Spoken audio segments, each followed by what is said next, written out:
Kali ini di tangan saya sudah ada salah satu lensa full frame termurah untuk kamera Sony E-mount, yaitu Viltrox 20mm f2.8.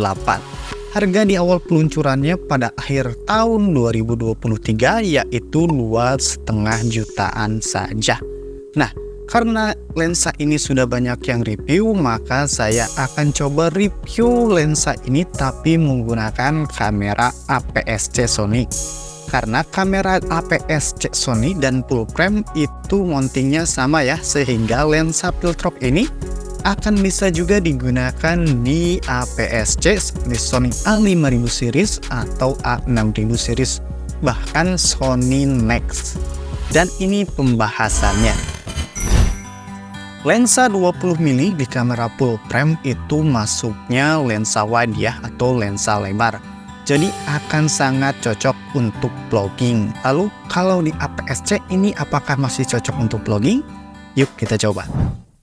Nah, ini ketika Viltrox 20mm f2.8 dipakai ngevlog di APS-C. Ini handheld, jadi sekitar 1 meter dari kamera ke wajah saya. Hasilnya seperti ini. Menurut saya ini lumayan wide. 20mm di APS-C seperti ini. Biasanya dulu saya pakai Sigma yang 16mm f1.4, tapi dia itu ukurannya gede dan berat juga karena dia bahannya, pembuatannya dari logam, entah logamnya apa, mungkin magnesium entah apa ya. Yang jelas ukurannya gede dan berat. Nah, kalau ini Viltrox ini harganya lebih murah, tapi bahan pembuatannya ini plastik. Kekurangannya mungkin ketika jatuh atau misalkan tergores, dia itu mudah banget tergores, apalagi kalau jatuh mungkin akan berhamburan, akan rusak, gampang rusak. Cuman ya keuntungannya karena ini plastik jadi ringan, ukurannya lebih kecil dan juga beratnya lebih ringan. Cukup menarik kan? Karena ternyata 20mm di APS-C juga masih enak digunakan untuk vlogging. Dan kita akan coba lihat tes ketajaman si Viltrox 20mm f2.8 ini. Jika di rating 1-10 mungkin saya bisa kasih nilai 8. Ketajamannya sangat baik, namun di f2.8 saya rasa ketajamannya sedikit berkurang, namun hanya sedikit saja ya. Lihat ketika menggunakan f2.8 ini, lihat di bagian angka, kita bandingkan dengan f4. Nah, lihat di f4 sudah sangat tajam ya. Lihat di bagian sini. Ini perbandingannya. Tes bokeh. Saya cukup suka bokehnya. Spherical aberration terhandle cukup baik. Bentuk bokehnya seperti ini. Tidak membulat sempurna. Kamu bisa nilai sendiri untuk bentuk bokehnya. Dan ini untuk kadar bokehnya jika digunakan di kamera APS-C. Tes fokus. Autofokusnya cepat dan akurat, sayangnya terjadi fokus jitter di kamera yang saya gunakan, terlebih ketika menggunakan shutter speed yang tinggi. Lihat di video ini, di bagian sini terlihat getaran yang diakibatkan kamera kesulitan menangkap fokus. Ketika saya coba update firmware, dalam catatan filenya pun ternyata di beberapa kamera memang ada isu tentang ini. Dan sepertinya ini terjadi di kamera-kamera lama, termasuk kamera yang saya gunakan yang keluaran tahun 2012. Dan ini pun kamera APS-C, bukan full frame, yang dimana ini lensa untuk full frame. Jadi semoga nanti kamera lama saya ini kebagian fix update di firmware terbarunya Viltrox ya, mudah-mudahan saja. Tes vignette. Untuk vignette, oke, nggak ada masalah, nggak ada komplain di sini. Vignette itu penggelapan tepian gambar ya, dan di sini Viltrox terlihat bagus karena tidak terlihat adanya penggelapan di tepian gambar. Tes flare. Flare adalah efek pantulan cahaya ketika kamera berhadapan langsung dengan sumber cahaya seperti lampu atau matahari. Untuk flare yang dari cahaya lampu, lensa ini bisa menghandle dengan cukup baik, hasilnya seperti ini.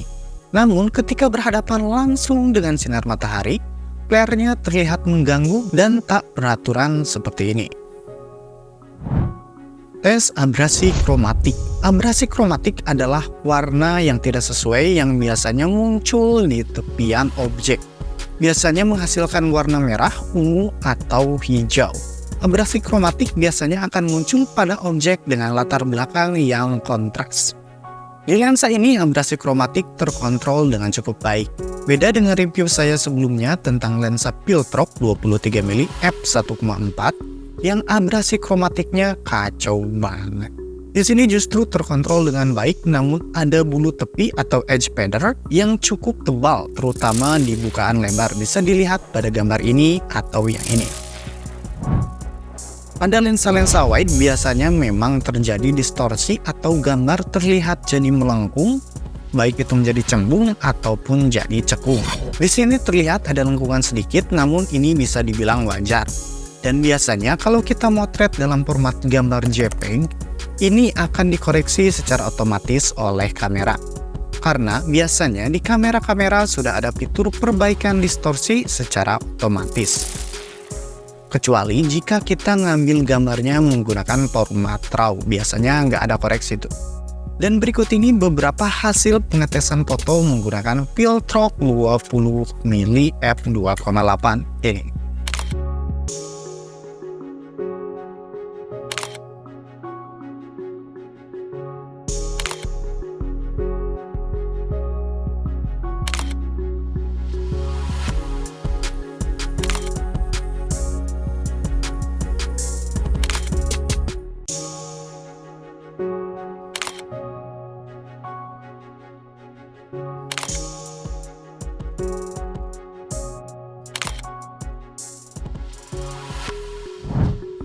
Setelah melakukan beberapa pengetesan, mari kita lihat apa saja kelebihan dan kekurangan dari lensa Piltrok ini.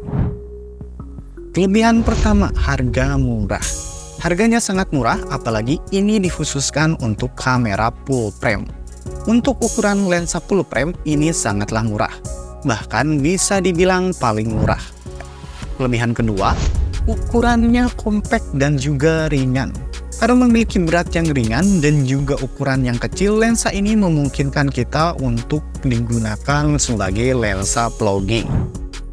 Kelebihan ketiga, sangat tajam untuk ukuran lensa murah. Saya cukup kaget melihat hasil RAW dari lensa ini, ternyata cukup tajam, padahal ini harganya murah. Nah, setelah itu kita lihat apa saja kekurangan dari lensa ini yang saya simpulkan. Kekurangan pertama, bodinya plastik. Ya, bodinya lumayan ringkih, bodinya benar-benar plastik, hanya bagian belakangnya saja yang terbuat dari aluminium. Kekurangan kedua yaitu autofokus bersuara. Terlepas dari fokus jitter yang terjadi pada kamera saya, kekurangan lainnya yang terasa adalah motor fokusnya terdengar bersuara. Memang tidak terlalu keras, tapi kalau merekam video mengandalkan mic internal di kamera, suaranya pasti akan terekam.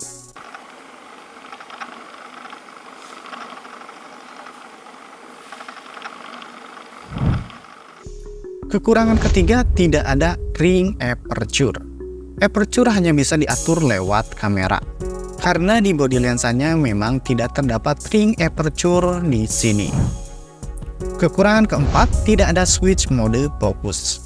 Untuk berpindah-pindah dari mode fokus auto ke manual, kita hanya bisa mengaturnya lewat pengaturan di kamera. Karena di bodinya tidak terdapat switch untuk berganti mode fokus.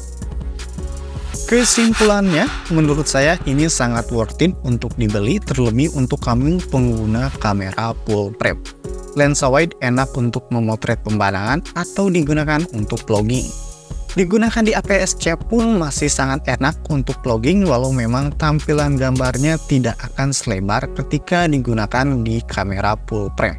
Dan itu dia review lensa Piltrok 20mm f2.8 dari saya. Semoga bisa menambah informasi buat kamu yang sedang mengincar lensa ini atau buat kamu yang sedang mencari lensa wide. Terima kasih telah menyaksikan. Jangan lupa like jika suka. Saya undur diri. Bye.